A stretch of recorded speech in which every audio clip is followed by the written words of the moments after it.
Hello everybody. Relation and function जैसा कि lecture में चल रहा था, इसके ऑलरेडी 2 लेक्चर ख़त्म हो चुके हैं। एंड अभी हम लोगों ने फंक्शन पढ़ा नहीं है, तो रिलेशन के 2 लेक्चर ऑलरेडी ख़त्म हो चुके हैं और उसमें से कुछ क्वेश्चन और बाकी हैं, तो वो क्वेश्चन आज हम देखेंगे। ओके, आई थिंक 3 क्वेश्चन आपको कराए जाएंगे। आई थिंक ये 8 से 10 मिनट का वीडियो होगा। उसके बाद से आपको फंक्शन स्टार्ट किया जाएगा। ओके, तो रिलेशन के ओवरऑल 3 वीडियो हैं, तो उसमें से आप पूरा का पूरा अगर पढ़ लोगे तो आपको क्लियरली समझ आ जाएगा। एग्जाम पॉइंट ऑफ व्यू से आपको सारी चीज़ें बताई गई हैं। ओके, एग्जाम में और कुछ पढ़ने की जरूरत नहीं है। अगर सारे लेक्चर्स कंप्लीटली देख रहे हो तो सबके सब अगर अच्छे से पढ़ रहे हो, नोट डाउन कर रहे हो हर चीज, तो आपको एग्जाम अच्छे से क्लियर हो जाएगा। Okay, hope you understand well what I am trying to saying. So let's start the question. Question हमारा रिलेशन से है। रिलेशन मतलब संबंध से है। ओके, एक टॉपिक था ना संबंध और फलन, उसी संबंध से लास्ट लेक्चर है ये। क्वेश्चन है, कह रहा है मान लीजिए कि एन किसी समतल में स्थित, मान लीजिए, ध्यान समझिएगा क्वेश्चन क्या है। मैं पहले क्वेश्चन पढ़ देता हूं। मान लीजिए कि टी किसी समतल में स्थित समस्त त्रिभुजों का एक समुच्चय है। कौन है? टी एक सेट है। क्या है? सेट है। किसका सेट है? कई सारे उसमें ट्रायंगल है, त्रिभुज है। मैं मान लेता हूं एक का नाम T1 है, एक का नाम T2 है, एक का नाम T3 है। इस तरीके से बहुत सारे ट्रायंगल हैं। ओके, हमें नहीं पता कितने सारे हैं, लेकिन हम मान लेते हैं कि बहुत सारे ट्रायंगल हैं और उन सारे ट्रायंगल्स को एक जगह पे रखा गया है, तो वो एक सेट बन जाएगा और उस सेट का नाम क्या दिया गया है? टी। कह रहा है मान लीजिए कि टी किसी समतल में स्थित, कोई जमीन है, कोई प्लेन है, उस समतल में स्थित समस्त त्रिभुजों का एक समुच्चय है। ये टी क्या है? समस्त त्रिभुजों का एक सेट है, समुच्चय है। टी में एक रिलेशन दिया है, इसमें एक रिलेशन दिया है आर ऑन टी। क्या दिया हुआ है? वो रिलेशन दिया हुआ है T1, T2, यानी कि order pair of T1 and T2 such that T1 T2 के सर्वांगसम है। T1 T2 के क्या है? सर्वांगसम है। सर्वांगसम का मतलब क्या होता है? कॉन्ग्रुएंट है। अब आप ध्यान से समझिएगा क्वेश्चन क्या है। क्वेश्चन है एक सेट दिया हुआ है, एक समुच्चय दिया हुआ है टी, और वो टी क्या है? वो टी ये है कि उसमें कई सारे त्रिभुज है। ओके, तो कहने का मतलब ये है कि प्लेन है, एक जमीन है, उसमें से कई सारे त्रिभुज रखे हुए हैं। T1 T2 T3 T4, उन सारे त्रिभुजों को अगर एक साथ ले लिया जाए तो एक सेट बन जाएगा। उसका नाम मैंने टी दे दिया। ओके, और इस टी पर एक रिलेशन डिफाइंड है, एक संबंध बनाया गया है। क्या है संबंध? कह रहा है आर एक रिलेशन है, बनाया गया है, संबंध बनाया गया है ऑन टी पर, इस पर बनाया गया है। क्या है रिलेशन? ये रिलेशन है order pair of T1 and T2। मतलब ये जो T1 और T2 है, क्या है ये T1 T2? T1 T मतलब ट्रायंगल, ट्रायंगल मतलब त्रिभुज। अब 1 लगा दिया मतलब पहला त्रिभुज, और 2 लगा दिया मतलब दूसरा त्रिभुज। तो इन 2 त्रिभुजों के बारे में एक रिलेशन है। ये दो त्रिभुज कहाँ से आए हैं? इस सेट टी से आए हैं। देखो इसमें बहुत सारे हैं ना, तो आपको पता है रिलेशन डिफाइन करने के लिए कोई 2 चीजें लेना जरूरी होता है। तो हमने कोई 2 ट्रायंगल ले लिए, तो नाम दे दिया T1 एंड T2। कह रहा है T1 T2 कैसे हैं? कह रहा है सच दैट T1 T2 के सर्वांगसम है। T1 is congruent to the T2। जो पहला ट्रायंगल T1 है वो दूसरे ट्रायंगल T2 के क्या है? सर्वांगसम है। सर्वांगसम का मतलब क्या है? सबसे पहले सर्वांगसम समझेंगे। सर्वांगसम आप 9th और 10th में पढ़ चुके हो कि अगर हम कह दें कि ये बॉडी इसके सर्वांगसम है, यानी कि कॉन्ग्रुएंट है, इसका मतलब है कि उसका उस बॉडी का लंबाई, विड्थ, हाइट सब उससे क्या करेगा? मैच करेगा। दोनों क्या हो जाएंगे? सेम सेम हो जाएंगे। अब त्रिभुज में क्या क्या होता है? त्रिभुज में मैं मान लेता हूं ये कोई त्रिभुज है, तो इसमें एक साइड हो गई, ये तो साइड हो गई ना, और क्या होता है? ये कोण हो गया। कोण मतलब एंगल हो गया। तो 2 चीजें हो गई, साइड मतलब भुजा हो गई, और ये एंगल मतलब कोण हो गया। तो दूसरा त्रिभुज एक हमारा, ये T1 नाम दे दो, इसको नाम दे दो T2। इसमें भी कोण होगा और इसमें भी क्या है? भुजाएं हैं। तो ये त्रिभुज, इस त्रिभुज के क्या है? सर्वांगसम है। इसका मतलब है कि इसके कोण के बराबर है, इसकी भुजाएं इसकी भुजा के बराबर है। ये होता है सर्वांगसम का मतलब। तो अब ये तो मैंने समझाने के लिए बता दिया आपको। अब यहाँ पे क्या कह रहा है? T1 T2 के सर्वांगसम है। सर्वांगसम का मतलब क्या हो गया? अब बताइए कि T1 T2 के बराबर हो गया एक तरीके से। ओके, तो क्या, और इसमें क्वेश्चन क्या था? क्वेश्चन कह रहा था कि बताइए कि ये जो रिलेशन है, ये संबंध दिया गया है, क्या ये रिफ्लेक्सिव संबंध है, रिफ्लेक्सिव मतलब क्या ये स्वतुल्य संबंध है, क्या ये सिमेट्रिक संबंध है, सिमेट्रिक रिलेशन है, मतलब ये सममित संबंध है, क्या ये संक्रामक संबंध है, संक्रामक मतलब ट्रांजिटिव रिलेशन है। तो आप कैसे बताओगे? तो रिफ्लेक्सिव कब होता है? जब कोई एलिमेंट कोई ट्रायंगल, और इसमें वो एलिमेंट क्या है? ट्रायंगल है। वो ट्रायंगल अगर खुद के रिफ्लेक्सिव हो जाए, खुद के सर्वांगसम हो जाए, तो क्या कह देंगे? ये रिफ्लेक्सिव है। ये जो रिलेशन दिया गया है क्या हो जाएगा? स्वतुल्य संबंध हो जाएगा, रिफ्लेक्सिव रिलेशन हो जाएगा। तो आप बताइए मुझे, अगर T1 T2 के सर्वांगसम है तो T1 खुद के भी तो सर्वांगसम होगा, ऑब्वियस सी बात है। अगर मैं इसके बराबर हूं, ये कोई दूसरा व्यक्ति खड़ा है, तो मैं खुद के भी तो बराबर हो जाऊंगा ना। Are you getting my point? तो T1 कॉमा T1 क्या हो जाएगा? बिलोंग्स टू R हो जाएगा। ओके, ये R क्या है? R ये रिलेशन है, तो ये T1 T2 क्या हो जाएगा? सर्वांगसम हो जाएगा। ओके, तो ये क्या हो जाएगा? यहां से स्वतुल्य संबंध हो जाएगा। तो ये तो क्लियर हो गया कि क्या हो गया? स्वतुल्य संबंध हो गया। ओके, अब चेक कर लेते हैं क्या सिमेट्रिक। इसी समझ आई ना आपको? कंडीशन दी है T1 T2 के सर्वांगसम है। अगर T1 T2 के सर्वांगसम है तो T1 खुद के भी क्या होगा? सर्वांगसम होगा। तो लिख दिया T1 T1 के क्या है? सर्वांगसम है, यानी कि रिलेशन रखता है। कौन सा रिलेशन? सर्वांगसम का। इसलिए क्या कह देंगे? अभी हमने R लिख दिया। R का मतलब समझते हो? ये T1 T2 के सर्वांगसम है हो गया। ओके, क्योंकि T1 T2 के बारे में क्या दिया गया है? सर्वांगसम है। दूसरा चेक कर लेते हैं। ये तो कंफर्म हो गया कि ये क्या है? स्वतुल्य संबंध है, रिफ्लेक्सिव हो गया। दो एलिमेंट लेते हैं T1 और T2। ओके, क्या T1 और T2 बिलोंग्स टू R है? क्या ये बात सही लिखी है जो मैंने लिखी? क्या T1 T2 के सर्वांगसम है? सर्वांगसम मतलब क्या? सर्वांगसम का मतलब क्या है? इफ R में सर्वांगसम ही तो दिया गया है, इसलिए इफ R का मतलब क्या हो जाएगा? सर्वांगसम है। T1 T2 के सर्वांगसम है, ये बात बिल्कुल सही है। इसका मतलब ये सही है। क्या T2 भी T1 के सर्वांगसम है? ये भी बिल्कुल सही है। अगर अगर मैं इसके बराबर हूं तो वो मेरे बराबर भी तो होगा। इसी तरीके से अगर ये ट्रायंगल इसके सर्वांगसम है, कांग्रुएंट है, तो ये वाला ट्रायंगल इसके भी कांग्रुएंट होगा ना। तो इसलिए ये वाली बात भी सही है। T1 T2 belongs to R, T2 T1 belongs to R। इस तरीके का अगर रिलेशन हो तो क्या हो जाता है? सिमेट्रिक रिलेशन हो जाता है, यानी कि सममित संबंध हो जाता है। तो आपका स्वतुल्य भी हो गया, सममित भी हो गया, यानी कि रिफ्लेक्सिव भी हो गया और सिमेट्रिक भी हो गया। अब ट्रांजिटिव की बात कर लेते हैं। तो एक बात बताना, हमारे पास इस सेट में तो बहुत सारे ट्रायंगल दिए हुए थे। ओके, और ट्रांजिटिव दिखाने के लिए ये ट्रांजिटिव है कि नहीं, कोई तीसरा एलिमेंट भी लेते हैं। उसमें 3 एलिमेंट की जरूरत पड़ती है, T1 T2 और T3। ओके, अब आपको पता है T1 T2 belongs to R, ये बात तो सही हो जाएगी। ओके, क्योंकि ये दिया हुआ है सर्वांगसम में। T1 T2 belongs to R। क्या T2 T3 belongs to R होगा? ये वाली बात सही है कि नहीं है? अब एक बात बताना, एक प्लेन है, उसमें कई सारे ट्रायंगल रखे हुए हैं। ओके, उसमें से कह रहा है T1 T2 के सर्वांगसम है, तो T2 भी तो T3 के सर्वांगसम हो जाएगा, क्योंकि एक ही प्लेन पर तो है सारे के सारे। तो T2 T3 के सर्वांगसम हो जाएगा, ये भी क्या है?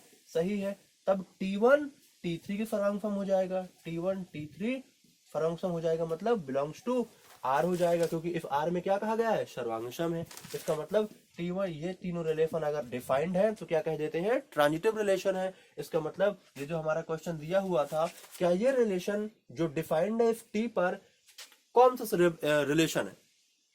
तो ये हो जाएगा तुल्यता संबंध। तुल्यता संबंध मतलब इक्विवेलेंस रिलेशन हो जाएगा।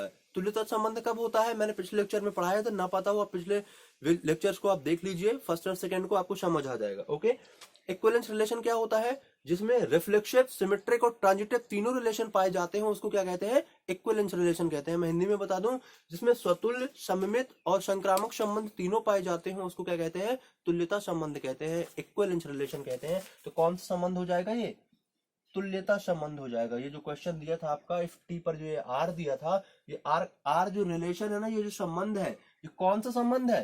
ये तुल्यता संबंध हो जाएगा। ये आपका आंसर हो जाएगा। ओके, सो इस क्वेश्चन को मिटाते हैं।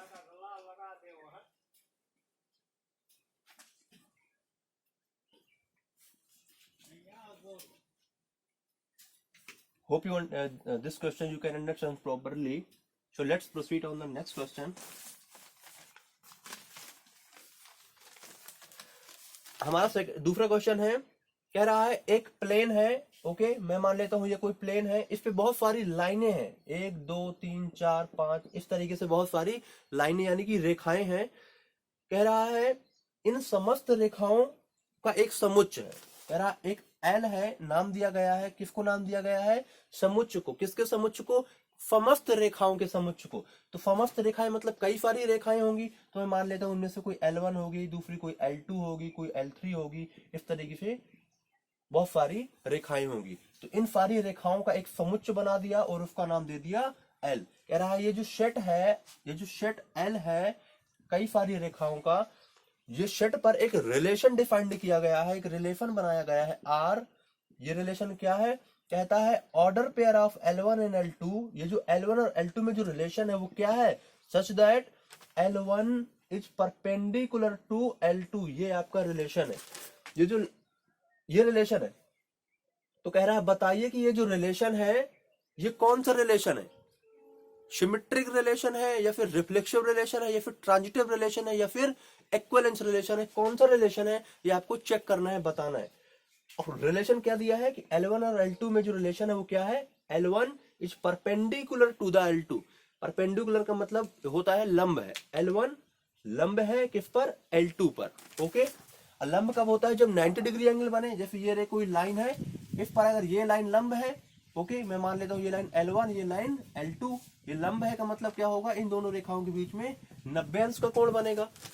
अगर अगर ध्यान समझिएगा, अगर L1 L2 पर लंब है, ओके अगर L1 L2 पर लंब है तब भी 90 बनेगा, और अगर L2 L1 पर लंब है तब भी तो 90 बनेगा। दोनों ही केस में 90 डिग्री कोण बनेगा। यानी एक बात तो तय हो जाती है कि अगर L1, L2 belongs to R, अगर L1 L2 पर लंब है तब L2 L1 पर भी क्या होगा? लंब होगा।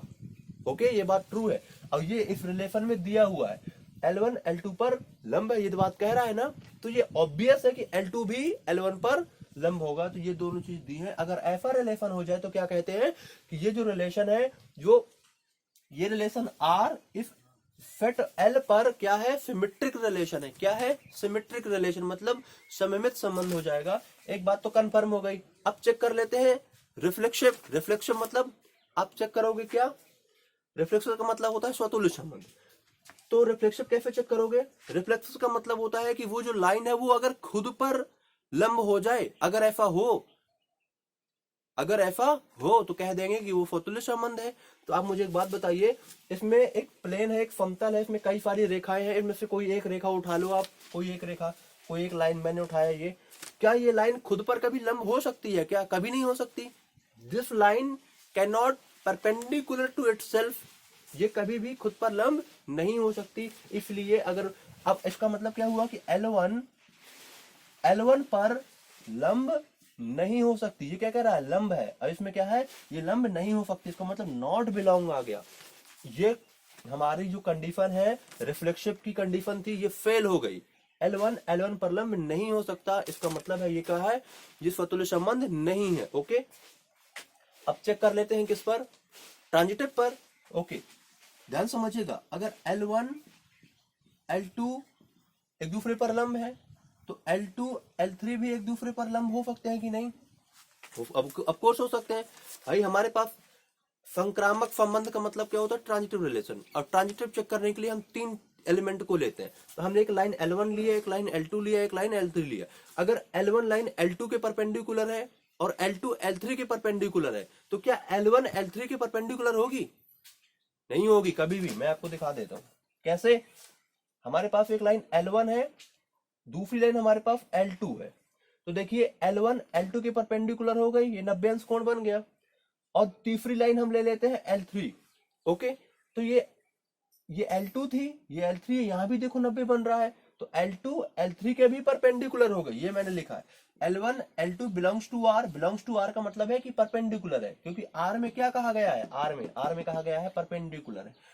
तो L1 L2 के परपेंडिकुलर है, L2 L3 के परपेंडिकुलर है। परपेंडिकुलर मतलब लंबवत है। ये देखो L1 L2 के परपेंडिकुलर है और L2 L3 के परपेंडिकुलर है, लेकिन L1 L3 के परपेंडिकुलर कभी नहीं होगा। ये L1 L3 क्या हो जाएंगी, पैरेलल हो जाएंगी, समांतर हो जाएंगी। ये कैसे दो रेखाएं परस्पर समांतर हो गई, इसका मतलब है। और यहाँ तो कह रहा है परपेंडिकुलर है, इधर तो कहानी फेल हो गई। इसका मतलब है L1, ये जो L1 है और ये L3 है, does not belongs to R, लंबवत नहीं है, पैरेलल है। अगर ये तीनों कहानियां, ये देखो इसका मतलब ये वाली कहानी फेल हो गई, ट्रांजिटिव वाली, ट्रांजिटिव मतलब संक्रामक वाली। इसमें तो ये भी अगर यहाँ पे बिलोंग्स आ जाता, इधर तो डज नॉट बिलोंग आ रहा है, मतलब संबंधित नहीं है, इसलिए संक्रामक नहीं है। तो ये केवल ये जो रिलेशन आपका क्वेश्चन था, ये इस सेट L पर ये जो रिलेशन डिफाइंड था, ये रिलेशन क्या है, केवल सिमेट्रिक है, सममित संबंध है, ना तो स्वतुल्य है और ना ही संक्रामक है। ओके, तो इसका मतलब क्या है, तुल्यता भी नहीं है। तो ये आपका क्वेश्चन था। Hope you understand this question proper.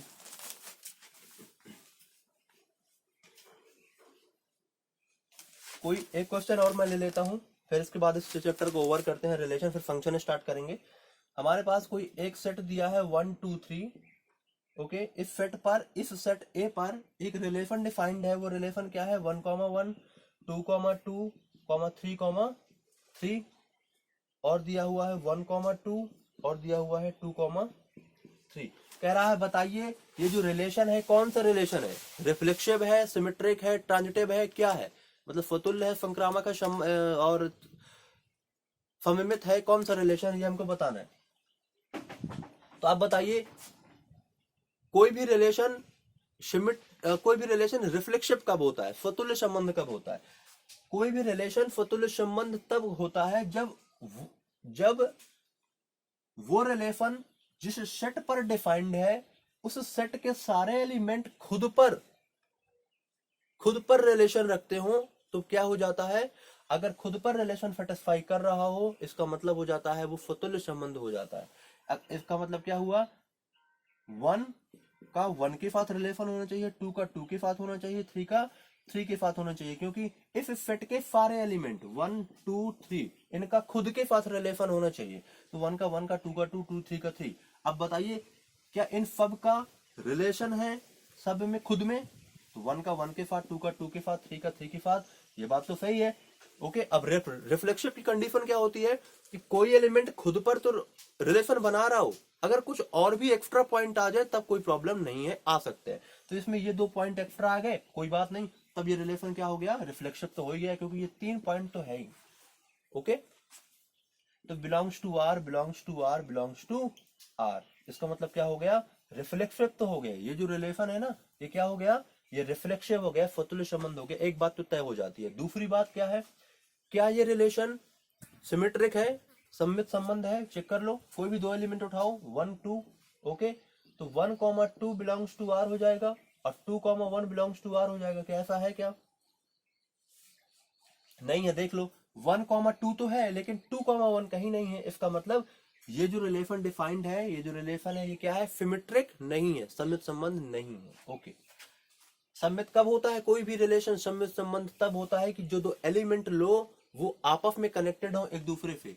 अगर 1 2 के साथ जो रिलेशन रखता है, तो 2 भी 1 के साथ वही रिलेशन होना चाहिए। अगर ये है तो वो सिमेट्रिक होता है, अगर नहीं है तो नहीं होता। यहाँ पर देखो हमने 1 2 लिया, 1 2 तो है, लेकिन फिर 2 1 लिया हमने, 2 1 तो यहाँ है ही नहीं, इसलिए ये सिमेट्रिक नहीं है। अब ट्रांजिटिव की बात करते हैं। ट्रांजिटिव में देख लो कोई है क्या ट्रांजिटिव। ट्रांजिटिव का मतलब होता है अगर कोई 3 एलिमेंट है, उसमें से अगर 1 2 है, फिर 2 3 है और फिर 1 और 3 है, अगर ये 3 चीजें ट्रू है, इस तरीके का कोई रिलेशन बनेगा, ट्रांजिटिव हो जाता है। क्या देखो आप, 1 2 2 3 है कोई, ये देखिए ये 1 2 है और ये 2 3 है, फिर 1 3 होना चाहिए, 1 2 2 3 और फिर 1 1 2 2 3, यानी कि 1 2 belongs to R, 2 3 belongs to R, लेकिन 1 और 3 भी तो होना चाहिए। तो 1 3 does not belongs to R. इधर देखो 1 3 है क्या कहीं पे, 1 2 तो है, 2 3 भी है, लेकिन 1 3 कहीं नहीं है। इस वजह से ये रिलेशन फेल हो जाएगा, ट्रांजिटिव भी नहीं है, संक्रामक संबंध भी नहीं है। इस तरीके के सारे क्वेश्चन से आपका रिलेशन खत्म हो चुका है। अब हम लोग फंक्शन स्टार्ट करेंगे। तो ये वीडियो यहीं पे खत्म करते हैं, नेक्स्ट वीडियो पे हम लोग फंक्शन स्टार्ट करेंगे। Hope you enjoy this video. Relation completely खत्म हो चुका है, आप इसको कंप्लीटली पढ़िए, मन से पढ़िए, अच्छे से पढ़िए, रिलेशन आपको कंप्लीटली समझ आ जाएगा। कुछ एग्जाम में क्वेश्चन करने की कहीं जरूरत नहीं है, आप अगर इसको अच्छे से पढ़ लेंगे सारे क्वेश्चन आपसे बनेंगे। See you in next session, share this and subscribe, okay.